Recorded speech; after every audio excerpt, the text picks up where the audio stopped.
Good night. It's just gone by the witching hour. It's about 12:15 on the 2nd of May. It's now the 2nd of May. Canada votes. You're welcome back. It's calm, nice night outside. Not too cold or anything. And I had a very long but productive day. But I paced myself. I took a bit of a break. You know, you don't want to just work from 7 in the morning till 11 at night or 10 at night. So I don't do that, but I got an unbelievable amount of work done. But there's an awful lot to be done still on a farm. You're never done anyway. But it's good. The weather's good, and we're getting on with it.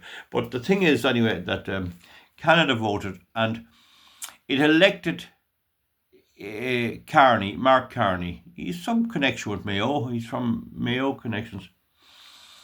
It should have elected the Conservatives with a majority, but I keep warning about voters. We must never ever get the idea that voters get it right. They don't get it right. And if voters had their way, Hitler would have won the last war. They tried to vote against the war with Hitler. Now, in that case, it was very hard to avoid confronting Hitler. He was so mad that maybe there was some justification, but maybe there wasn't. We not dwell on that for the moment. But in any event, if it was left to the British people, there'd be no Second World War. They would not vote for Churchill in a fit, and they didn't. And when the war was over, they chucked him out and give him any hearing. Out you get. So voters are a funny lot, and eventually that democratic system will damage the world some way. There'll be some awful result from it. And look at how our European Union has gone. Whether you have elections or whether you don't, it doesn't seem to matter. You still get the same crowd in anyway. And the one exception of that is Donald Trump, of course. Now, so they elected Mark Carney, and he's a rip-roaring socialist, green, climate change, net zero, mad loony. A mad loony. He was the governor of the Bank of England. So he would be at home with Klaus Schwab, he'd be at home with Macron. Oh, that's the way you have to say it. It's not Macron, it's Macron. You have to go like a pig, you know. Oink, oink, oink. And anyway, he'd be at home with Starmer and at home with all. Now, one of the things he's going to do and is doing, and his predecessor Trudeau's doing, is they're running fentanyl, a totally dangerous drug, and other drugs into the United States. They refuse to have any clampdown on the dumping of drugs into America, including fentanyl, which is a very, very addictive, dangerous drug. Also crack cocaine and everything, making it impossible for American law enforcement to prevent drugs, poisoning the American people and the American youth. And Trump is big against that. The other thing that Canadians refuse to do is stop migration. They invite the migrants into Canada and they lure them across the border. So Canada is no friend of the United States. No friend at all. Now, I was in the United States, never worked in it, but I was in it on holidays. And I was just thinking there tonight, if you ask me now, what's the capital of Washington State in the West? I'd say Seattle. I think I'd be right there. What's the capital of Oregon? I used to know. I had it in my head several. What's the capital of Oregon? I don't know. That's the truth. And I was over beside it. What's the capital of Idaho, where they grow the potatoes? Not sure. Montana. Now, Montana is either Billings or Bismarck, and I think it's Bismarck.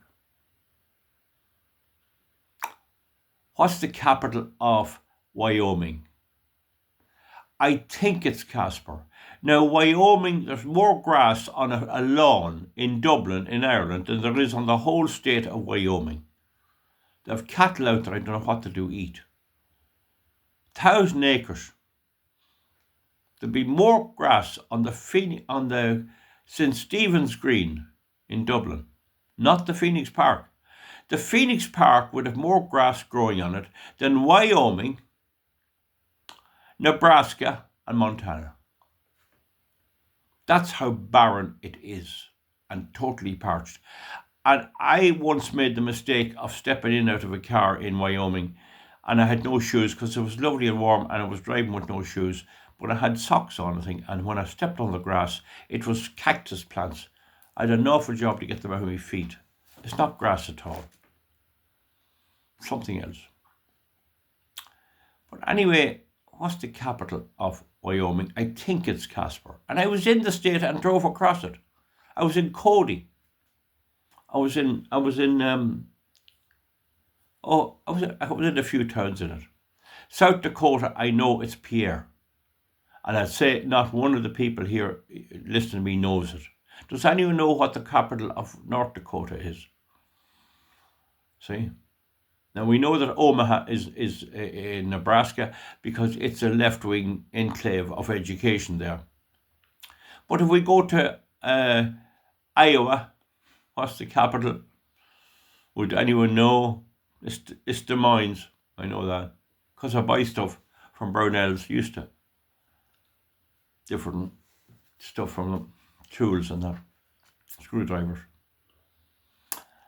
And what's the capital of New Hampshire? Anyway, the point I'm getting at, folks, do you see the point? We don't have a damn clue what is. We might know one or two states. And if you're asked Irish, what's the capital of New York State? Oh, it's New York. Oh, but it's not.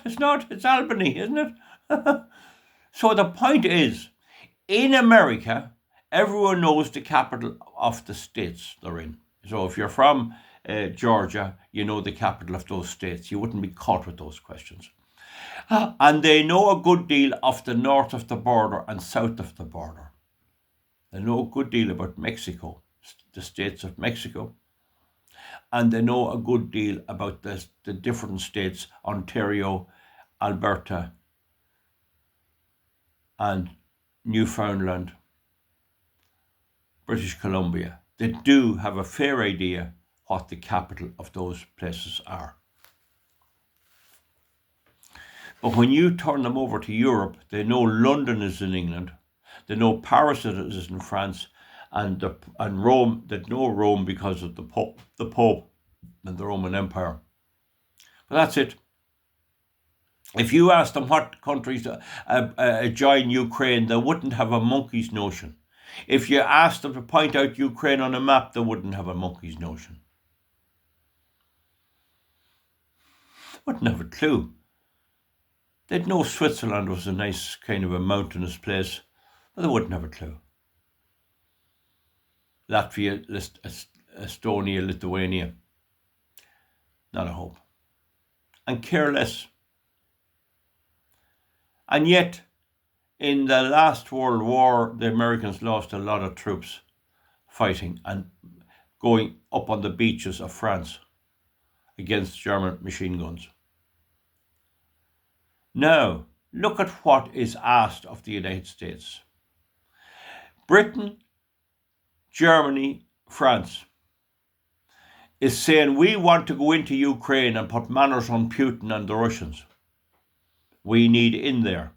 You have to negotiate in such a way that we are getting boots on the ground.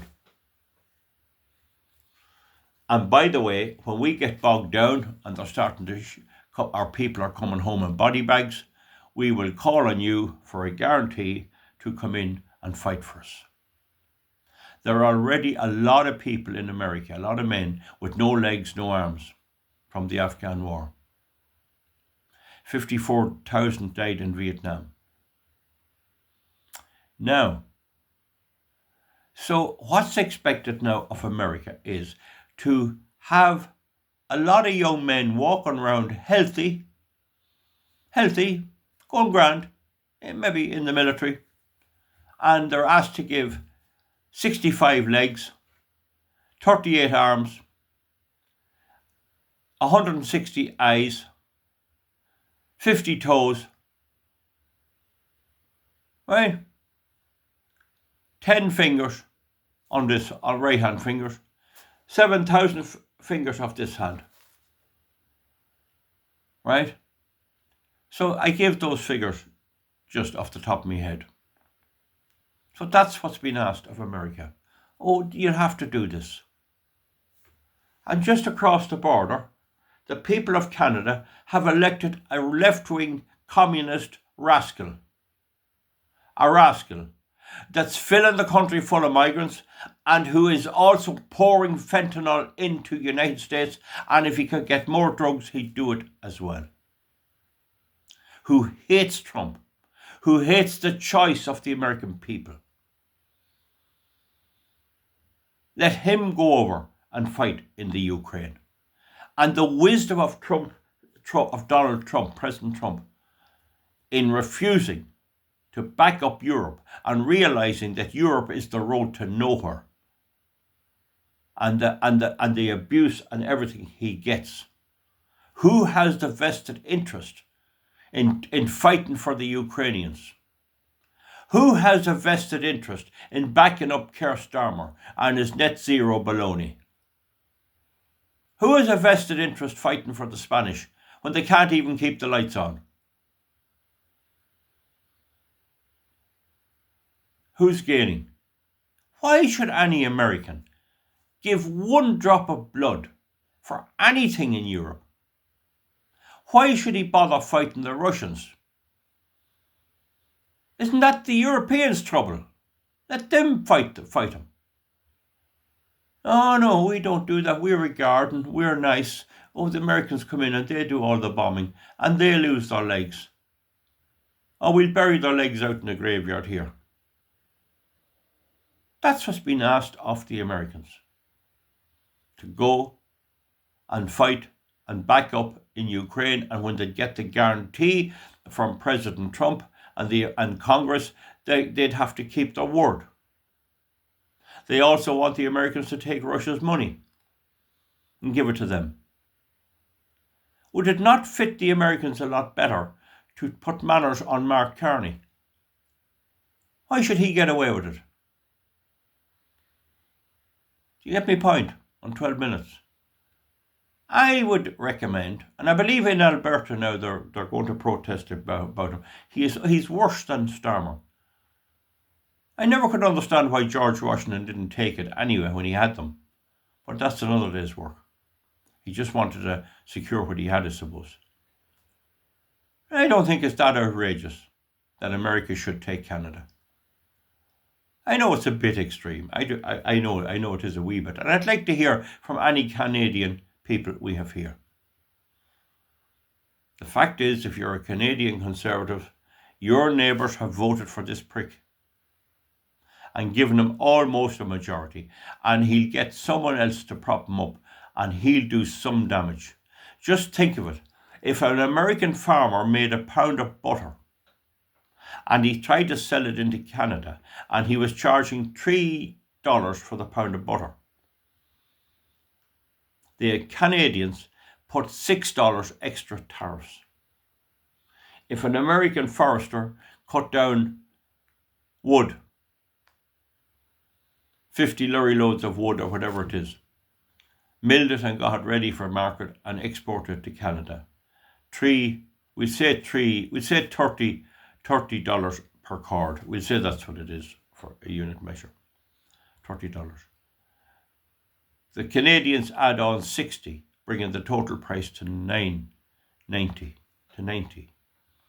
The butter should be 3 and it's 9. And they think that's fair. And Trudeau was told that by Trump and he refused to change. So, with friends like Canada, who needs enemies like Ukraine? Aren't there some crowd of dictators to think that the young youth of America will give blood for them, for Ursula von der Leyen, for Napoleon Macron, and now that other old Schulz that was kicked out, and now this other fellow Merckx. Oh, he's going to fight a war. Let them fight away. My appeal to Americans is, have nothing to do with Europe under any circumstances. Let their NATO collapse around them. Let them work out Russia with themselves. They're only a hindrance on America. It's like a man or a woman being married and it breaks up in trouble. breaks up after 20 years. And one of them has to pay the other alimony, keep her maintenance. She's not really much of an economic boost at that stage. Do you know what I'm saying? Or he's not a boost either if she's a woman with an income. Right, you have to pay those things. They're family sort of things. Well, why should America have to have a divorcee Europe? What does America owe Europe? It gave the lives during the Second World War. When the Soviet Union was maybe a threat, it did provide some security. Does it want to do that for the next 40, 50 years? 60 years? Does it want the X hanging on to them, the ball and chain of Europe, round their neck? And when they get Ukraine, when it's sped out and all the money gone, they'll start another war. And when they finish that war, they'll start a war on their people. And Mark Carney in Canada has already started the war on the Canadian people. And a bigger war will be now come on against the American people. There's where the real enemy is, just across the border. I hope Trump tightens the screw and takes no nonsense from Mark Carney or anybody else. Tightens the screw, tight. The Canadian people didn't support him in the majority, but there's they supported enough of other ones that'll support him anyway. So effectively, the Canadian people did, at least half the voters did support Carney, his Liberal Party. And the devil mend them, as to say. He needs a good squeeze. Let's see how he deals with Trump. Up to Donald. We'll see you back. Good luck. Thank you. Bye.